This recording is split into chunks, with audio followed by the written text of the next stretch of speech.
Okay, I'm going to continue talking about synapses, and part 3 here is going to be about the chemicals. So those, what we typically call neurotransmitters, and I've been calling neurotransmitters so far, and I always try to call these neurochemicals because sometimes we use those kind of interchangeably, and truly some of these are not neurotransmitters per se, but it's okay, whatever we call them. So I usually start with this slide that comes from Laura Freeberg because it gives a really clear and nice breakdown. I think your author does this with a table, but which is either way that you visualize the best. This helps me to visualize, and so I'm going to go through which of these are the small molecules, what we typically talk about as neurotransmitters, what we call neuropeptides, sometimes called hormones. Some of them are hormones, and then gasotransmitters, which seem to belong to their own class. And the small molecules, so they are made up of monoamines and amino acids, where the monoamines include the catecholamines and the indoleamines. So catecholamines, dopamine, norepinephrine, epinephrine, and the indoleamines, serotonin and melatonin. I think histamine is in there too. And usually only, in a lot of textbooks, only serotonin gets kind of placed under there, and we have to figure out the rest. So for a lot of this, and as you might be able to see so far, not everybody agrees. I like these categories, and this is what I tend to think is right and true, but every once in a while someone will call something slightly different. And even though melatonin is an indoleamine, that just gets ignored a lot of the time. So I don't need you to know this kind of structural picture or the table that your author gives you. And so I'm going to go into detail about a lot of these neurochemicals, and people usually get pretty bogged down and freaked out at this point. I'm sorry to use that. I get really anxious about how much information I'm giving them. And so I'll tell you for this class, for what I want you to know, when I ask a question, it'll probably be this kind of definitional, fill in the blank or multiple choice question, where I'm giving you not just this, like, is it an amino acid, a monoamine, or a neuropeptide, but I'm also giving you some of the aspects of the what we see it affecting.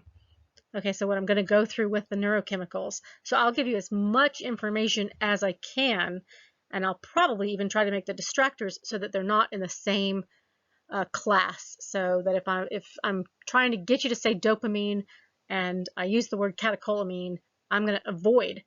So I'm going to give you as much information as I can to get you to say dopamine about what it does for movement or for attention and all of that. But I'm going to not use norepinephrine and epinephrine as distractors. I hope all that makes sense at this point, because I want you to kind of let some of this wash over you and say, yes, there's a lot of information, but how can I put it together in a way that makes sense to me and what's important to me? Because I'm going to give you as much information as I can about each one, that if I'm planning to ask you anything about it. And if you go into endocrinology or something, they're going to go much more into detail into those hormones than I do. So it's just going to be the kind of exposure, the first exposure to some of this in my mind. So I just went through the monoamines. I'm going to start with, actually, I should have started with acetylcholine, a really important small molecule that kind of belongs in its own category, very phylogenetically old, acetylcholine. And we also have amino acids, so glutamate, GABA, so gamma aminobutyric acid, when we talk about that, glycine, and there are some other amino acids, and then also ATP and its byproducts. So adenosine triphosphate and its byproducts are put in there. I tend to actually ignore those in a lot of ways. I'll come back to adenosine at some point. The neuropeptides, endorphins, substance P, are the ones I'll probably talk about the most when we talk about pain. I don't think people are asking me to talk much about internal regulation and hunger. So cholecystokinin, I'm going to ignore. Insulin, I'm going to probably not talk a lot about. I might talk some about vasopressin and oxytocin, but there are many other neuropeptides. And again, these are strings of proteins that belong in this category. Hormones belong in this category. There are more than 40 other neuropeptides. And then the gasotransmitters, so nitric oxide and carbon monoxide are the two that Laura Freeberg included, but there are others, and I think I really only talk about nitric oxide, and we've already actually introduced nitric oxide at one point. Here's the table from your author, that textbook, and again, for me, it's whatever helps you to put this all together in your head, and whatever you remember the most, you're gonna be fine. And he has a few different ones included, and I'm not sure I talk about others in there. I don't really talk about the purines other than adenosine, and I don't talk about it as a purine. I don't talk about aspartate at all, I think. Maybe just a teeny tiny bit, but not where you need to know it. So it just depends on what you feel comfortable with putting into what you want to remember as part of these neurochemicals. So specific neurotransmitters work at specific synapses. I talked about this before when I talked about the steps and the sequences of what's happening at the synapse, that we have this lock and key kind of mechanism where the receptor sites on the receiving neuron have to recognize the neurotransmitters that they need to fit in like a lock in order to have any effect. To talk about the effects of drugs, we often call them either agonists or antagonists, where an agonist is a drug that mimics the neurotransmitter action somehow. Okay, it strengthens the neurotransmitter action in one way or another. And there are multiple ways that this can happen. And if you're interested in the multiple ways, you can ask me, but I'm probably going to only talk about one or two. Then there are antagonists, which oppose the action of the neurotransmitter itself. Okay, so the most common and the easiest one to talk about is the drug itself fits into the receptor site. It does not alter the activity of the postsynaptic neuron, and so it's basically blocking the neurotransmitter from getting into that receptor site. But there are all kinds of ways that drugs can act as antagonists. And again, if you want me to go through them at some point, you can ask me and we can talk about that. But it's important to realize that either agonists or antagonists, they themselves are not having excitatory or inhibitory effects. They are affecting the neurotransmitters. The neurotransmitters themselves can have excitatory or inhibitory effects. Okay, so really what we're talking about is how do the drugs influence the postsynaptic neuron in relationship to this neurotransmitter, which again can be excitatory or inhibitory. So it gets kind of confusing, but just so you keep that in the back of your mind that it can be confusing. And if you get confused, go repeat a part of the whatever I'm talking about, or again, ask me if it feels confusing to you at all. So as I start with talking about the neurotransmitters, you remember acetylcholine was listed at the top of the one figure that had all the colors with it. And it is a really important small molecule. It is phylogenetically old, and we see it in many. In fact, I'm not sure that we have any life forms that we don't see acetylcholine in. Acetylcholine has a number of functions in our nervous system. One is that it controls every move we make. So walking, running, typing, everything that we're doing, me sitting here talking to you, that is all because there is acetylcholine being released by those motor neurons controlling the skeletal muscles of right now my mouth and also my hands, because I talk with my hands quite a bit. This is the only neurotransmitter between motor neurons and voluntary muscles. Okay, we also have acetylcholine in the brain itself, so it's contributing to the regulation of attention, arousal, and memory. There are some acetylcholine receptors that are stimulated by nicotine, and these are actually called nicotinic receptors. And we see various disorders associated with the dysregulation of acetylcholine. The most kind of, I think, the easiest one to talk about without getting into kind of the balances between some of these neurochemicals that occur is Alzheimer's disease. So what we see is less acetylcholine, especially in the hippocampus, as people are getting Alzheimer's disease, and as they're getting worse and worse along their trajectory. In Alzheimer's disease, we see fewer and fewer of those acetylcholine receptor sites and less acetylcholine being released. So what this means as far as which one of these things is causing the other, remember that when we're talking about brain activity or neurotransmitter release, we are talking about a correlation. So we don't know if it's less acetylcholine is causing Alzheimer's disease, or we have this Alzheimer's disease that's causing us to have less acetylcholine, or if there's a third variable really affecting both. One thing, so I'm going to tell a couple of stories about neurotransmitters here, again, hopefully to help you remember them. If the myasthenia gravis, if you remember, that was talking about acetylcholine. I have had a friend who she was hit by a car while she was in her car, and she did some damage to her brain and to her hip, and so she had brain damage and she couldn't move very well, so she was bedridden for a while, and she also ended up getting, pretty soon after that, finding out that she had lung cancer because of the fact she really smoked a lot of cigarettes. She smoked a lot, and so with all of that together, her doctor ended up prescribing her choline, which is the amino acid that becomes acetylcholine. If we're taking in, so if you're eating your farm fresh eggs that are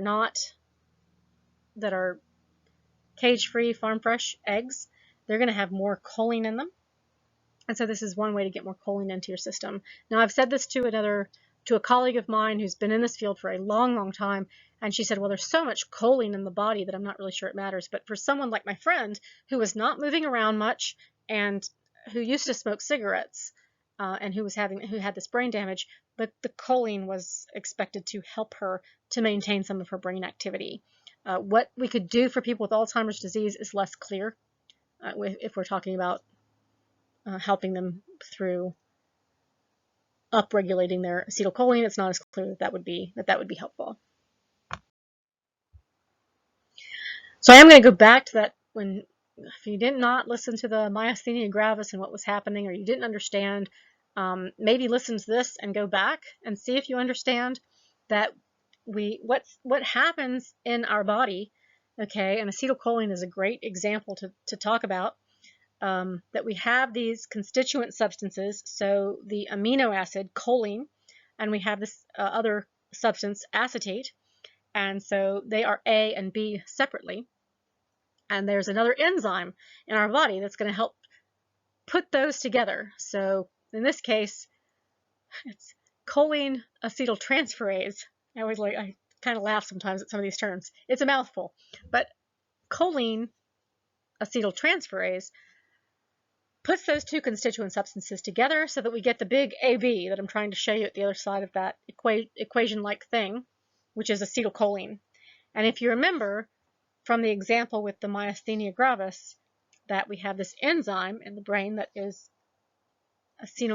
acetylcholinesterase that then pulls that substance apart into those two constituent substances, and then the presynaptic neuron in this case is going to take back up the choline and put it back together with acetate that's in the neuron. So we have these enzymes kind of doing this job of putting together these constituent substances to get a more complex substance, and also different enzymes that are going to pull those apart. And this is not something you need to memorize. It's just something that it's good to understand, I think, as we're moving forward, and especially if you're going to move on from this class into some kind of neuroscience or medicine or whatever, that this is how it works. Okay, glutamate is another neurotransmitter that I have in the back of my head as being very phylogenetically old, meaning it's in pretty much all the animals that we see. It serves as a widely distributed excitatory neurotransmitter. It's involved actually in a lot of systems, but we're going to talk about it specifically when we talk about learning and memory in this class, when we get to that section.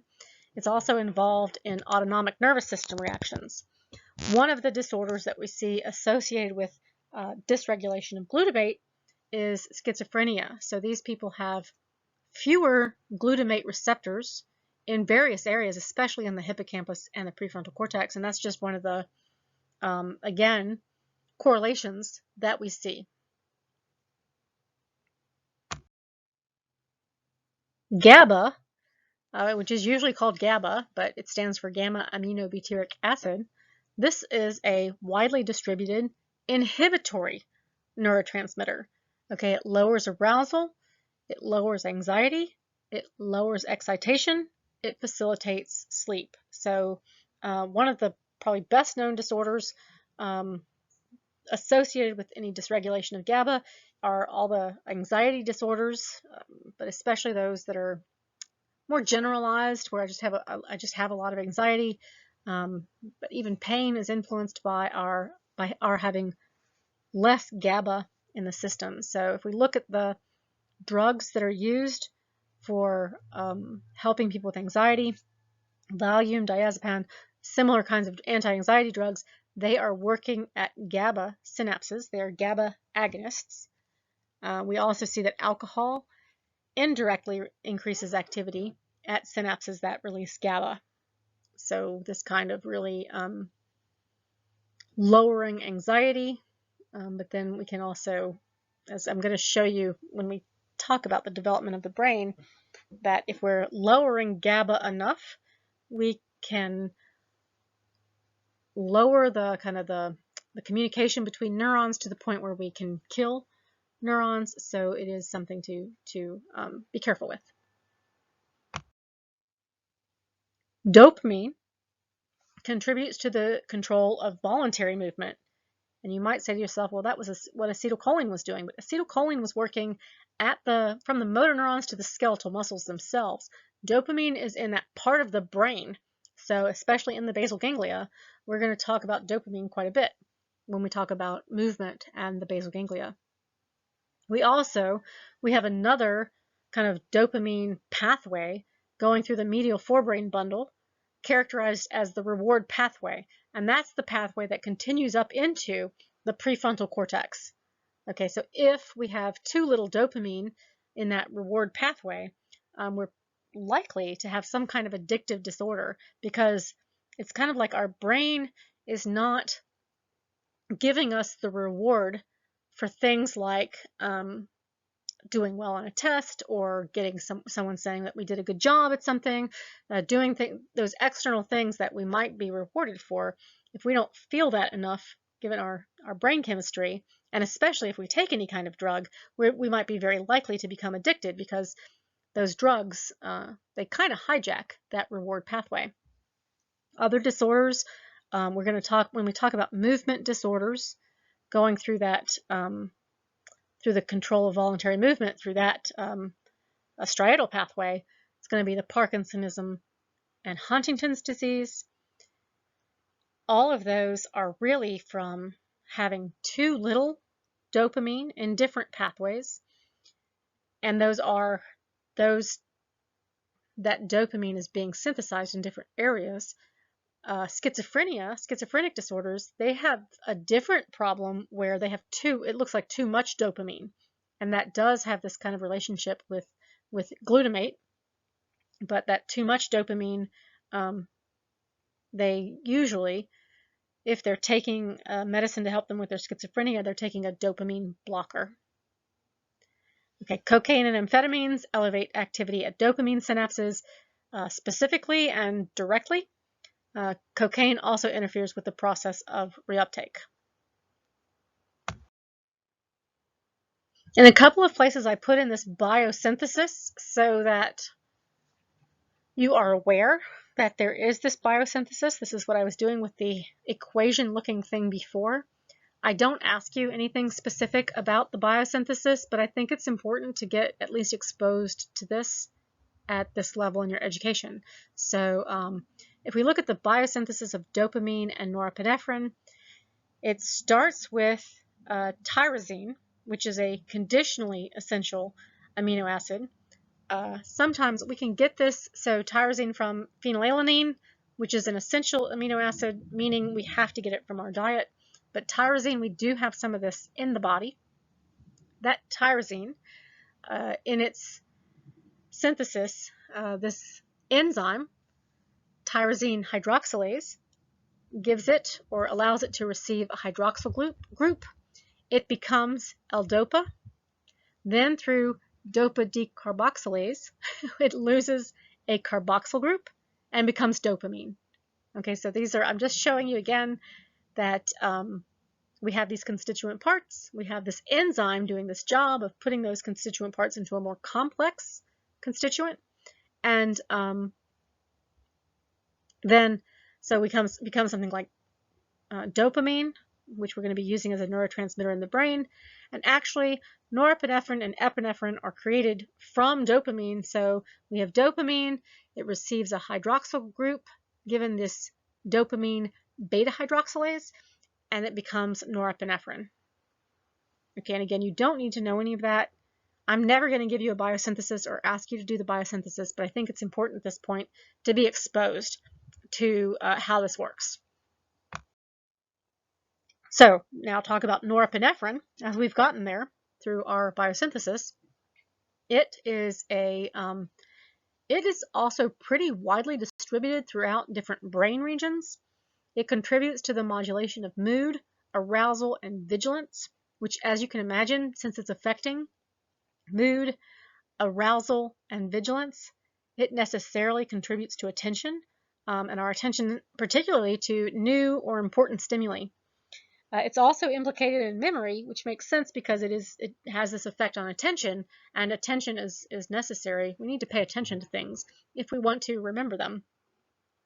Cocaine and amphetamines also elevate activity at those norepinephrine synapses. And if we look at disorders associated with the dysregulation of norepinephrine, depressive disorders are a possibility. So depending on, usually, and I'm going to talk about serotonin soon, usually what they do with depression as a first line of defense is try some kind of selective serotonin reuptake inhibitor. If that doesn't help, they try a selective serotonin and norepinephrine uptake inhibitor, so reuptake inhibitor. So it's clear that these monoamines have some influence on depression, and it looks like one important monoamine is norepinephrine. Epinephrine I won't talk about as much, and instead when I do talk about it, I'll probably just call it adrenaline as it is in the body, but when we're in the brain we call it epinephrine. But a lot of the times what we see as influences of epinephrine, we also see influences of norepinephrine. They are very closely related, and you can see them as being very related in this biosynthesis. So what's over to the right, that picture, is another, it's a more simplistic version, I think maybe from your book, of the biosynthesis of getting from dopamine, I'm going to start with phenylalanine, tyrosine, to dopa, to dopamine, to norepinephrine, to epinephrine. They sometimes call these adrenergic neurons, so adrenaline producing neurons. Epinephrine helps us regulate eating and blood pressure. It's a hormone that is produced by the adrenal medulla, and it's, again, a hormone. In the body, we talk about it as adrenaline. In the brain, we typically talk about it as the neurotransmitter, but being less important than norepinephrine. So the last, I think, neurotransmitter I talk about, although I think I still have my gasotransmitter, is serotonin, which is sometimes shortened as 5-HT. I always have the shortened version there in parentheses. I've been forgetting to say that, but they are there for you. in case you see them in writing or wherever you see them. It is involved in the regulation of sleep and wakefulness, eating, and aggression. So one of the disorders associated with dysregulation of serotonin is depressive disorders. And I've already alluded to this, and I think for most people, their understanding of antidepressants are these SSRIs that are selective serotonin reuptake inhibitors. I'm inhibiting the reuptake into that presynaptic neuron, with the logic being I'm allowing that serotonin to stay in the synaptic cleft for longer so that it can have more of an effect on the postsynaptic neuron. And that's probably the most typical antidepressant anymore. Although, again, it's kind of our first line of defense, and it really only helps about 30% of the people, or maybe even fewer. I think it's all of the different drugs together. We have about 30, maybe 40% of people that we are helping with the basic drug regimen, drug therapy.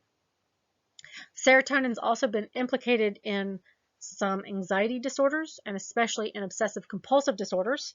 Although, if you're following your DSM, I think they took obsessive compulsive disorders out of the anxiety disorders, which I find a little bit, I don't completely know that I agree with, because anybody who has obsessive compulsive disorders will tell you it causes anxiety, and anxiety is the reason I need kind of help with all of this.